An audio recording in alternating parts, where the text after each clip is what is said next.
a tratar de um assunto que a gente, inclusive, já repercutiu ao longo da programação sobre um todo, que é a reforma tributária. Especificamente, vai ter alteração na carga tributária, com o texto da reforma, sobre doações e heranças. O texto prevê um aumento progressivo do imposto sobre a herança, variando de acordo com o valor do patrimônio envolvido. Sobre o assunto, a gente vai, inclusive, conversar ao vivo e agradecendo a disponibilidade para quem acompanha no rádio e na internet. O doutor Henrique Franceschetto, ele é advogado tributarista, está conosco mais uma vez aqui na programação da CBN. Doutor Henrique, uma boa tarde, tudo bem? Boa tarde, Matheus, tudo bem? Obrigado pelo convite. Imagina, a gente que agradece. Para explicar na prática, tem uma alteração já imediata essa carga tributária para doações e heranças ou é algo que ainda vai repercutir nos próximos anos?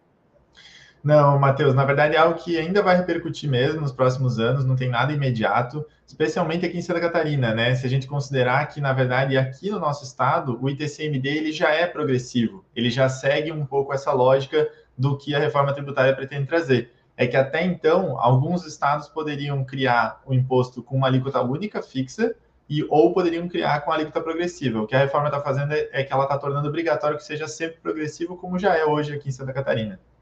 Ah, perfeito. Nós já temos uma tabela progressiva. Outros estados que têm essa condição fixa, né? Porque lendo sobre o assunto e quando existe esse tipo de divisão de herança, não tem também, ou pelo menos tinha, né? Não sei como é que vai ficar essa situação, algumas pessoas que migravam entre estados para fazer a documentação, para fugir justamente dessa tributação?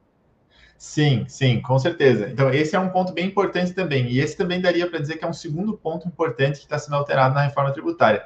O que acontece? Quanto aos imóveis, o imposto ele já era devido para o estado onde está o imóvel, e isso vai continuar da mesma forma depois da reforma tributária. Mas para os bens móveis, você pagava o imposto de acordo com o local, o estado, onde se processava o inventário. Então, você não tinha uma obrigação de pagar o imposto sobre herança para o estado onde era, por exemplo, onde havia o domicílio do decujus, do falecido, né, do autor da herança. Então, você podia fazer esse movimento, você podia ir para um outro estado, abrir um inventário extrajudicial nesse outro estado, se o imposto lá fosse menor, valia a pena.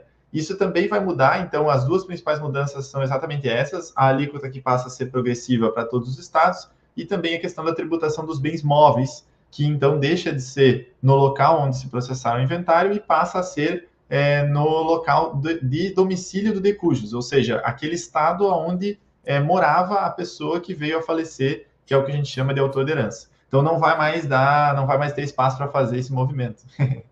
Muito bem, que, por exemplo, como Santa Catarina tem essa questão do imposto progressivo, tinha gente que via do estado onde tinha essa condição fixa e migrava para fazer a tramitação aqui no estado. Sobre a divisão ali de doação e herança. Doação acontece em vida, herança depois, né? Se tem divisão oficial, vale a mesma mudança para doação e herança ou são tributações diferentes? Não, ela passa a ser, como passa a ser uma previsão constitucional, ela passa a delimitar, então, que esse tributo ele vai ter que ser dessa forma progressiva e seguindo essa lógica, tratando as duas situações e para todos os estados. O que a gente vai acompanhar agora nos próximos anos é o avanço disso no que a gente chama de leis complementares, leis ordinárias e regulamentos, né? Porque, como a gente já fala bastante também no dia a dia, a área tributária no Brasil ela é muito complexa justamente por essa quantidade de leis que você precisa. Então, o que existe hoje, o que foi aprovado no ano passado, é basicamente só o texto constitucional da reforma tributária.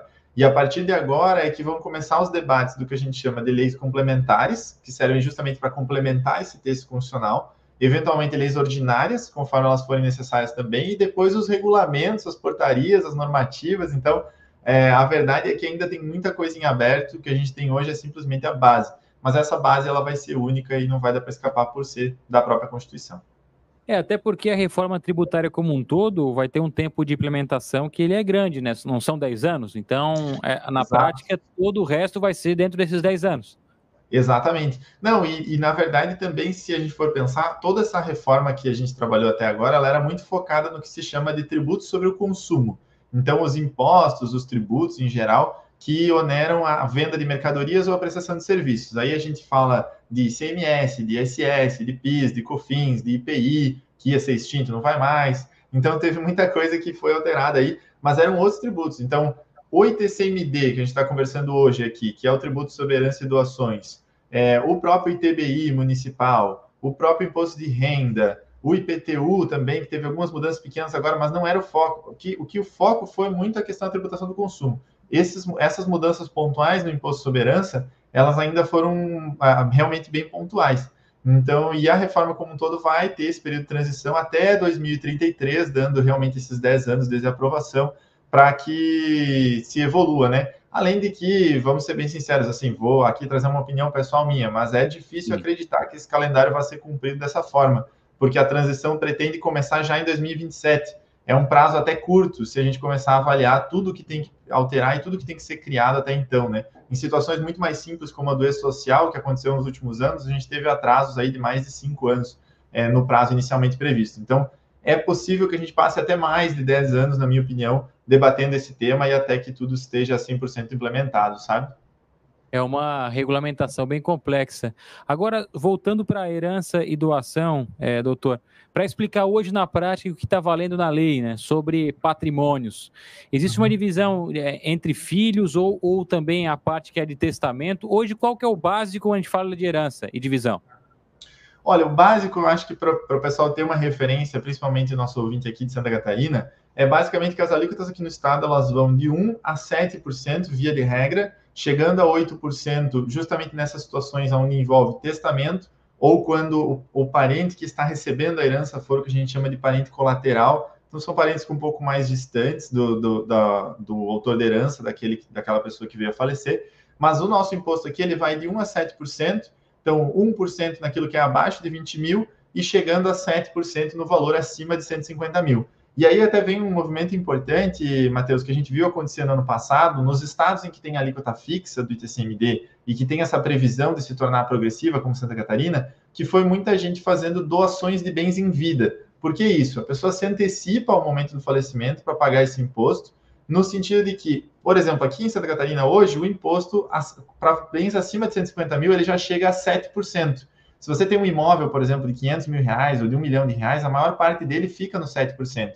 Se você está em São Paulo, que a alíquota é fixa de 4%, você não tem isso. Essa alíquota ela fica sempre no 4%, independente do valor. Então, vale a pena antecipar, doar o bem em vida, como muita gente fez no passado. Teve um aumento de mais de 20% nessas doações no passado, para poder resolver isso agora, antes dessa mudança para o imposto progressivo, que acaba cobrando um valor de imposto mais alto sobre valores mais altos, que não são necessariamente grandes fortunas, né? Aqui em Santa Catarina a gente está falando de 150 mil reais, que é um valor até abaixo do valor de muitos imóveis que a gente vê aí no mercado.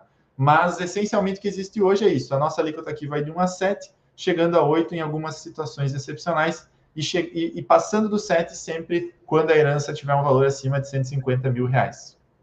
E a divisão, existe um percentual que é para os filhos? Isso está estabelecido em lei também? Ou é algo que é passível ainda de outra interpretação na justiça? Não, existe uma definição, a gente até sai um pouquinho aí da área do direito tributário e vai para o que a gente chama de direito das sucessões ou direito de família, que ele vai ter uma série de regras, mas basicamente, dependendo do regime de casamento, se a pessoa que veio a falecer era casada, isso vai ter uma influência na definição do percentual da herança, e depois a relação também, a divisão com os filhos. Então vai ter inicialmente uma questão de direito de família, do que a gente chama de meação, com a pessoa que era cônjuge desse autor da herança. Depois vai ter a parcela da herança, que o cônjuge vai ter direito, e aí do restante vai haver essa divisão entre os filhos. Não havendo filhos, existe também a previsão do pagamento aos ascendentes, né, aos parentes, aos pais da pessoa que veio a falecer, caso esses ainda estejam vivos, e assim por diante. Tem uma série de regras, mas isso tudo é previsto na legislação também.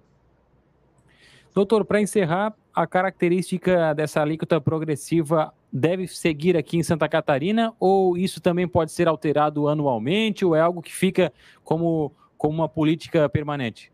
Uhum. Olha, o que a gente tem de permanente é simplesmente a necessidade de ser progressiva, o que significa que tem muita coisa que pode ser alterada, né? A gente pode definir, por exemplo, alterar essas faixas de alíquota, né? Hoje é 1% até 20 mil, pode ser alterado para 1% até 50 mil, ou para bens de até 10 mil. Então, toda essa definição das faixas, alíquota mínima e máxima também, existe um parâmetro mínimo e máximo, que hoje é de 2% a 8%, depois da reforma tributária, a gente precisa ver exatamente como vai ficar, aliás, de 1% a 8%, enfim. mas essa questão de ser progressiva é o que vai ser obrigatório pós-reforma pela previsão da Constituição. Mas dentro dessa progressividade, como vão ser divididos os valores, quais vão ser os critérios, quais vão ser as alíquotas de fato, tudo isso está em aberto e tudo isso ainda vai ter que ser debatido ao longo dos próximos anos para a implementação dessa reforma. Então, por exemplo, aqui em Santa Catarina, o senhor acredita que ainda essa prática da doação em vida deve aumentar nos próximos anos, deve aumentar até como forma de evitar se pagar mais impostos?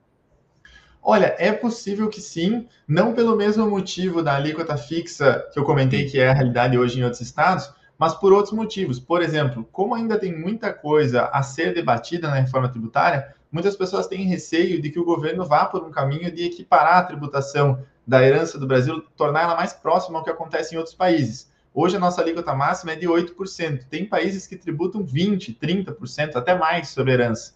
Claro que esses países eles têm tributações menores em outras coisas, né? O que a gente não poderia era aumentar o imposto nessa situação e manter a tributação pesada no que já existe hoje. Mas existe um receio, muitas pessoas, de que o governo venha a pensar em aumentar essas alíquotas máximas também.